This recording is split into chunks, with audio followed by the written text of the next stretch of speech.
Tuna pa nga with rice na may ginamot. Kain tayo.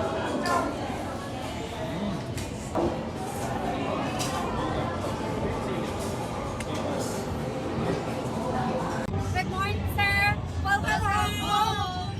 Iba't ibang luto ng tuna tulad ng inihaw na tuna panga at belly, tuna tinola, tuna kinilaw, tuna kebab, tuna Bicol Express at marami pang ibang kakaibang luto sa tuna. At isama mo na din ang iba't ibang luto sa golden pompano tulad ng grilled pompano, crispy pompano at tinolang pompano.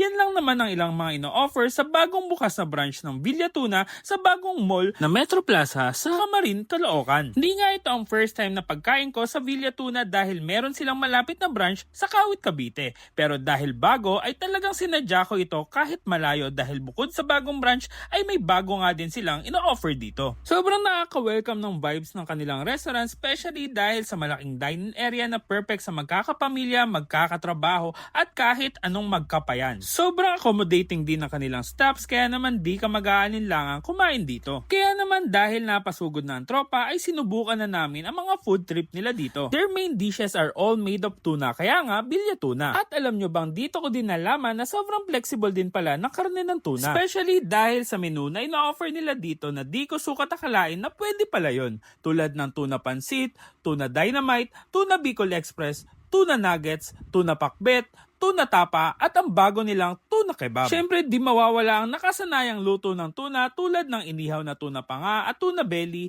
tuna tinola, tuna kinilaw, tuna bagaybay, tuna sinigang, tuna barbecue, tuna garlic, tuna sashimi, tuna sisig, tuna sweet and sour, tuna paksiw, at tuna buntot paksiw. Meron nga din sila ditong luto ng ibang isda tulad ng crispy salmon belly at grilled salmon belly. At ang ilan nga sa special nila ay ang iba't ibang luto ng pompano. Syempre meron din silang iba't ibang refreshments tulad ng halo-halo, mais con yelo, at mango shake. Kaya naman di na ako nagtaka na talagang sa unang araw pa lang nila ay talagang dinumog na sila dahil sa kanilang kakaibang concept ng restaurant. Mula bata, matanda ay talagang nag-enjoy sa pagkain dito. Kaya naman kung health conscious ka ay paniguradong swak na swak sa ito. Syempre dahil malayo ang dinayo ko, di na ako nagpahuli at food trip tayo ng ilan sa mga paborito nating pagkain sa Villa Tuna. Kaya naman wag na nating patagalin at tara, bakbakan na natin to.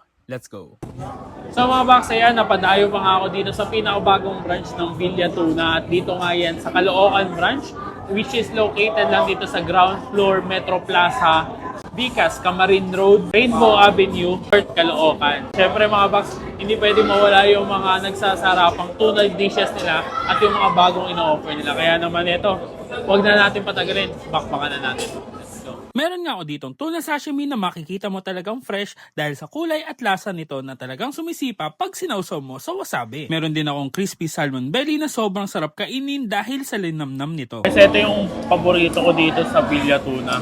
Ito yung kanilang tuna spicy bagaybay made of laman loob ng tuna.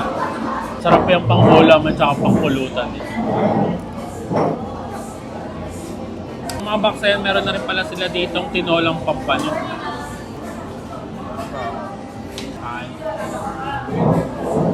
Oh, fresh na fresh yung isda.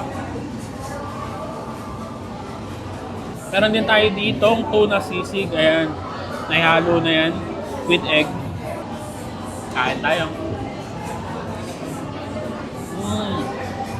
So mga box, eto na, tikman na natin tong kanilang grilled tuna panga. Grabe, laki niya, no? Yung presyo nito mga box, depende sa laki, sa kilo. Ang mapipili yung tuna panga, panalo. Tapos syempre, meron pala sila ditong libreng ginamos. Ito, masarap dito mga box, ginagawa ko dito, sinasabaw ko. Nalalagay ko siya sa kanin. No? Grabe. Sausaw muna natin sa tuna mansi, toyo mansi. Ayan. Tuna panga with rice na may ginamot. Kain tayo.